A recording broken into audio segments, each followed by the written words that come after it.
This is the summary created from the video. Lecture 21 Interface II.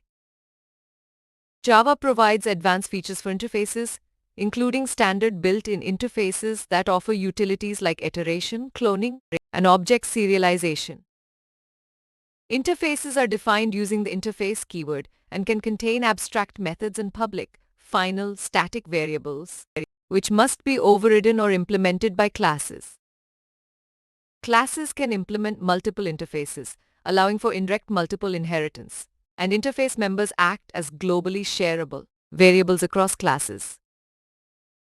Multiple inheritance through interfaces requires handling conflicting method declarations through explicit overriding and resolving variable name conflicts. While interfaces enable runtime polymorphism and indirect multiple inheritance, managing errors effectively becomes crucial as program complexity and code size increase. Built-in interfaces like iterator, clonable, serializable, and comparable provide functionality for managing collections, object copying, network file transmission, and object comparison.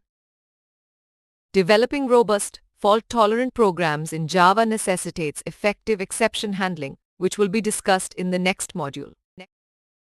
Please stay tuned for more summary videos.